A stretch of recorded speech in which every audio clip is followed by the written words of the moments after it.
প্রিয় শিক্ষার্থীরা লক্ষ্য করুন, হিয়ার ইন বাংলাদেশ, এখানে বাংলাদেশে পিপল সাফার ফ্রম পলিটিক্যাল ইনস্টাবিলিটি, মানুষজন রাজনৈতিক কারণে ভোগে। With many periodically facing government crackdown, অনেকে আবার মাঝে মধ্যে সরকারের দমন পীড়নের শিকার হয়। এই বাক্যটি ঠিক কিভাবে তৈরি হয়েছে, কিভাবে অর্থ প্রদান করে, এবং একই রকম ভাবে বাক্য যদি আমরা পরবর্তীতে পাই তখন তার অর্থ বের করতে পারবো কিনা, বা এই জাতীয় বাক্য যদি আমাদের দৈনন্দিন প্রয়োজনে লিখতে চাই স্ট্যান্ডার্ড ইংলিশ রাইটিং এর অংশ হিসেবে, তাহলে কিভাবে লিখতে পারি। চলুন এই ব্যাপারে আজকে আমাদের আলোচনা। লক্ষ্য করেন, এইখানে ঠিক এই অংশটুকু নিয়ে আপনাদের সমস্যাটা হবে। সেটা হলো উইথ, এরপরে মেনি ব্যবহার করেছি, এরপরে এই আইনজি যুক্ত ফর্মটা ব্যবহার হয়েছে।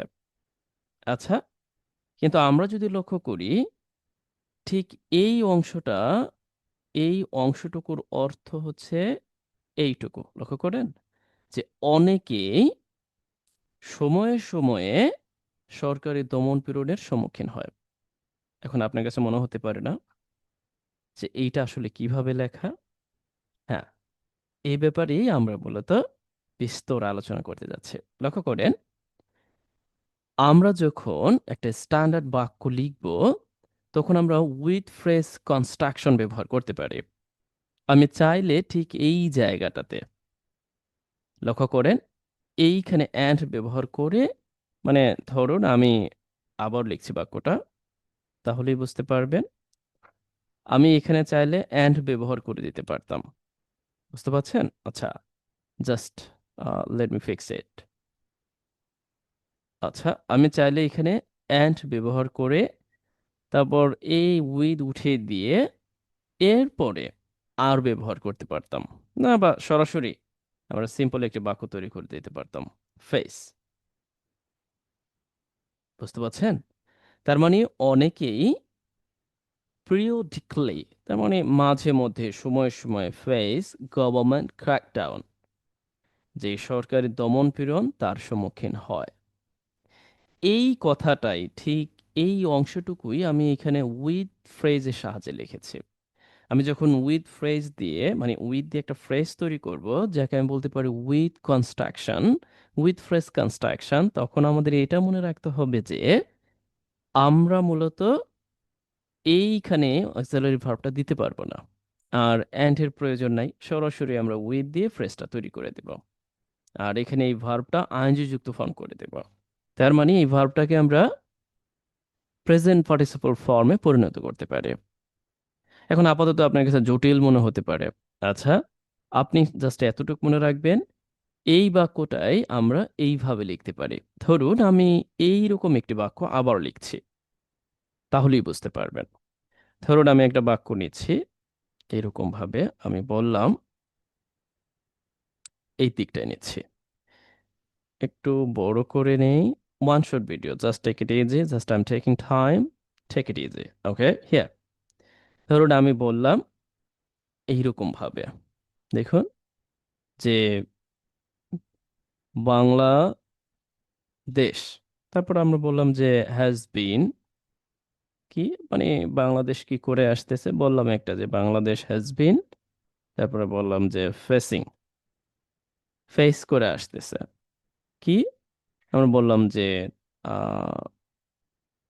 রাইজিং, বা আমরা বললাম ইনফ্লেশন ফেস করে আসতেছে, মানে মুদ্রাস্ফীতি ফেস করে আসতেছে বছরের পর বছর, ফর ইয়ার্স, বছরের পর বছর।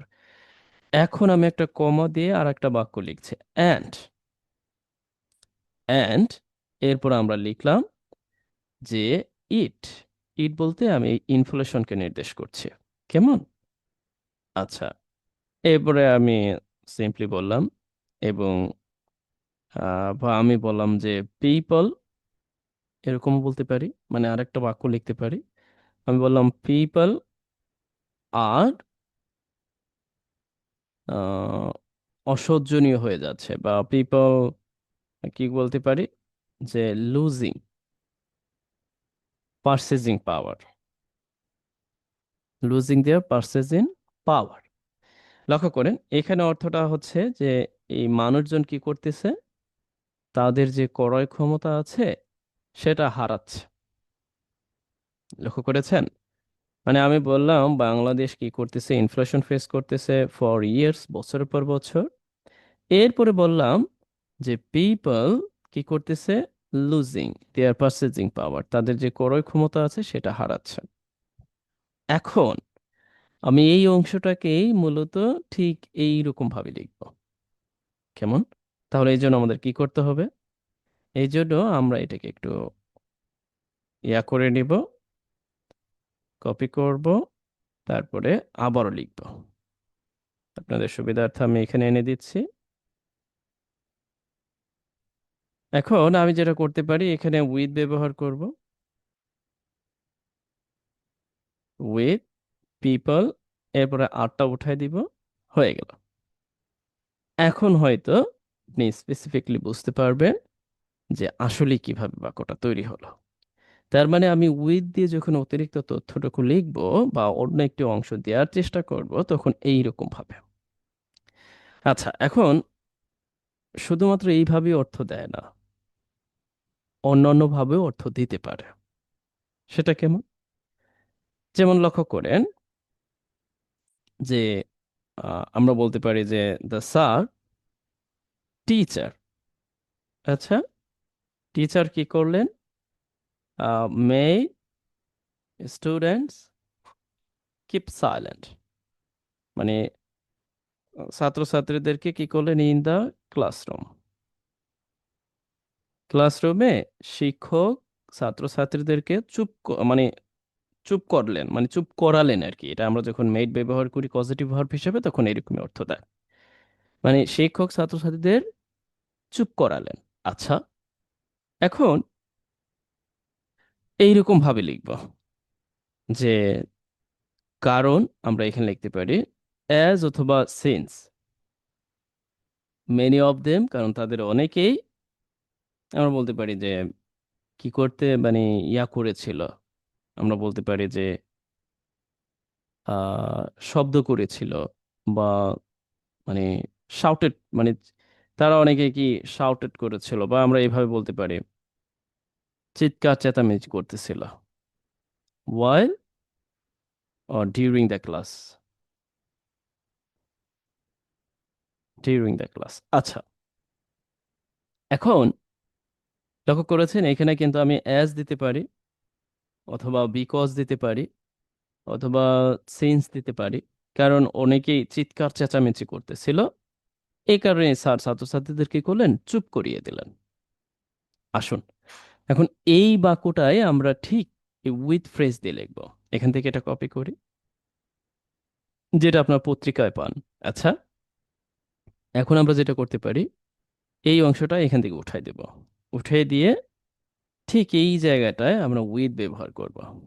এখন উইথ ব্যবহার করে এই মেনি অফ দেম, তাদের অনেকেই বোঝাতে যেটা ব্যবহার করলাম, এরপরে এখান থেকে এটা ফর্মটা রাখা যাবে না, এটাকে আমাদের প্রেজেন্ট পার্টিসিপলে রূপান্তর করতে হবে।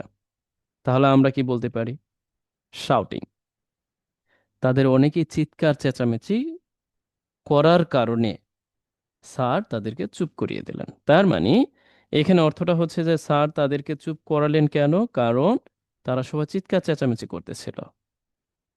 আচ্ছা, ঠিক এইখানেও একই রকম ভাবে অর্থ দিচ্ছে, যে একই সাথে যে অনেকে চিৎকার চেঁচামেচি করার কারণে স্যার ছাত্রছাত্রীদের চুপচাপ পড়িয়ে দিলেন। তার মানে এই উইথ এখানে অর্থ দিচ্ছে কারণে। আচ্ছা, আপনি যারা পত্রিকা পড়েন বা তারা কিন্তু অনেকে এই ব্যাপারগুলোর সাথে অবগত হয়তোবা।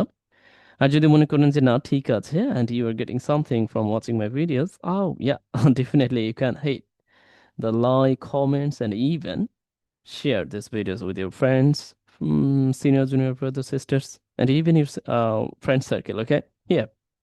তার মানে আমরা কি আমাদের লেখালেখির প্রয়োজনে এই জাতীয় বাক্যগুলোকে ব্যবহার করতে পারি। কেমন? আচ্ছা, এখন ধরুন আমি উম, একটা বাক্য লিখছি। বাক্যটা হচ্ছে, আমি বললাম যে আমাদের দেশের কৃষক, আমাদের দেশের কৃষকরা আহ, কি লোকসান গুনছেন, লোকসান গুনছেন কি বা এরকম ভাবে বলতে পারি যে এখন লোকসান গুনছেন বা প্রতি বছর লোকসান গুনে বা যাই বলি না কেন। আচ্ছা, আরো একটি অংশ আমরা এখানে লিখে দিতে পারি, এখানে লিখে দিতে পারি কারণ, কারণ কি, কারণ অনেকেই আহ, ভারত থেকে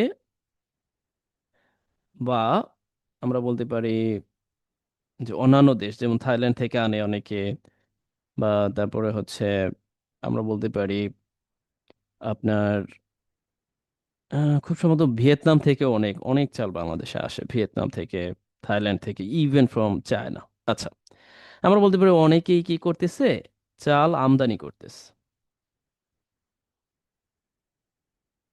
কারণ অনেকেই চাল আমদানি করতেছে। এখন এই একই বাক্য আপনি কিন্তু আবার এইভাবে বলতে পারবেন, দেখুন, যে এরকম ভাবেও কিন্তু আপনি বলতে পারবেন অনেকেই আহ, চাল আমদানি করায় আমাদের দেশের কৃষকরা লোকসান গুনছেন। দেখুন তো এই বাক্যটা আর এই বাক্যের মাঝে কি কোনো পার্থক্য আছে? না। তাহলে আমরা কি করতে পারি, আমরা এই দুইটা বাক্যকে লিখি, আপনাকে দেখাচ্ছি একই, আপনি অনেকভাবে লিখতে পারবেন বাট আমি একটু লিখছি যে এইভাবে বলতে পারি যে আমাদের দেশের কৃষকরা, আমরা বলতে পারি যে নির্দিষ্ট অর্থে দা ফার্মার্স, যে ইন আওয়ার কান্ট্রি, আমাদের দেশের কৃষকরা তারা কি করতেছে, লোকসান গুনছে, কাউন্ট লসেস, তারা লোকসান গুনছেন। কারণ বিকজ, অথবা আমরা বলতে পারি অ্যাজ, তবে এখানে স্পেসিফিকলি বিকজ দিতে পারি আমরা, বিকজ কারণ, মেনি অনেকেই, বা আমরা বলতে পারি যারা আড়তদার বা বিশেষ করে যারা মালিক, মিল মালিক তাদের কথা বলতে পারি হোয়াট, বিকজ অনেক ব্যবসায়ী এরকম ভাবে বলতে পারি অনেকে কি করতেছে, আর ইম্পোর্টিং, ইম্পোর্টিং কি, রাইস আউট ফ্রম আউটসাইড, এটা বলতে পারি বাইরে থেকে, মানে আউটসাইড মানে বাইরে থেকে বা অন্য অন্য দেশ থেকে আমরা বলতে পারি। আচ্ছা, এখন আমরা যেটা করব, আমরা মূলত এইটাকে দিয়েই ঠিক ওই আমি যে উইথ ফ্রেজ কনস্ট্রাকশন দেখাচ্ছি সেটা তৈরি করব। সেটা কিভাবে সম্ভব, দেখুন কথা কিন্তু একই, আমি এখন এটাকে নিয়ে আসতেছি, নিয়ে এসে এখানে রাখলাম। আচ্ছা, জাস্ট টেক ইট ইজি, একটু সহজভাবে নেবেন। আচ্ছা, এখানে রাখলাম, বা আমরা একটু নিচে নিয়ে নিতে পারি। এখন আমরা যেটা করব, আমরা এই বিকজ না দিয়ে এটাকে এইভাবে দিয়ে আমরা এখানে উইথ ফ্রেজ যুক্ত করে ওই অংশটা লিখে দিব। আমরা লিখে দিলাম যে উইথ, তারপরে লিখে দিলাম যে মেনি ইম্পোর্টিং রাইস কি ফ্রম আদার কান্ট্রি, অন্যান্য দেশ থেকে আমদানি করার কারণে, মানে অন্য অন্য দেশ থেকে অনেকেই চাল আমদানি করার কারণে আমার দেশের কৃষকরা লোকসান গুনছেন। পত্রিকা আপনি মূলত এইটাই পাবেন, এরকম এইটা পাবেন না। এজন্য আমি বলছি যে আপনি আমার সাথে চর্চা করতে পারেন, প্রতিদিন প্র্যাকটিস করতে পারেন। জানি না কতটুকু আহ, আমি আপনাদেরকে ইয়া করতে পারলাম, বিষয়গুলো অবগত করতে পারলাম। আমরা চাইলে আরো অনেক লিখতে পারি, আমাদের এই ধারাবাহিকতা বজায় থাকবে। যদি আপনার ভিডিও ভালো লাগে অবশ্যই লাইক কমেন্ট শেয়ার দিয়ে সঙ্গে থাকবেন। আমরা এই ধারাবাহিকতায় পরবর্তী ভিডিও আবার দেখার চেষ্টা করব। আচ্ছা, তাহলে আমি আপনাদেরকে এ পর্যায়ে একটি বাড়ির কাজ দিচ্ছি। বাড়ির কাজটা হলো এই, যে ধরুন আমি এইভাবে বললাম, আচ্ছা, বাজারে আহ, শীতকালীন আহ, সবজি আসায়, বাজারে শীতকালীন সবজি আসায় যে বলতে পারি যে কাস্টমাররা কিছুটা কি স্বস্তি,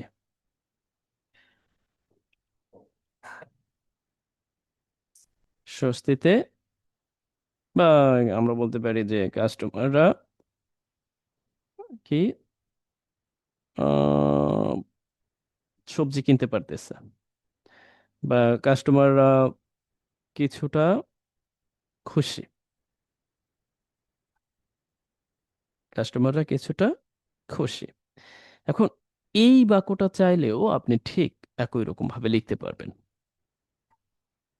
আচ্ছা, আপনি এটা অনেকভাবে লিখতে পারবেন, আমি কিন্তু বলছি না যে আপনি, আমি ঠিক যেভাবে দেখাই দিচ্ছি এইভাবেই লিখবেন, আমি কিন্তু এটা আপনাকে বলছি না, আপনি আপনার মতো করে লিখবেন। তবে এই অংশটা আপনি চাইলে ওই উইথ ফ্রেজ কনস্ট্রাকশন দিয়ে লিখতে পারবেন। তাহলে আজকে আমাদের আলোচনা এই পর্যন্তই। আশা করছি আপনি দারুণভাবে নিয়েছেন, এবং প্রতিদিন আমাদের এই ভিডিওগুলো দেখার জন্য অবশ্যই লাইক কমেন্ট শেয়ারদের সঙ্গে থাকবেন, আর অন্যদেরকে অবগত করবেন। একই সাথে কেউ যদি রেকর্ডেড কোর্সের A to Z free hand English writing এর উপর ভিডিওগুলো দেখতে চান, তাহলে সুলভ মূল্যে কোর্সটি কিনে নিতে পারেন। আজ এই পর্যন্তই, ভালো থাকুন, বেস্ট উইশেস ফর ইউ।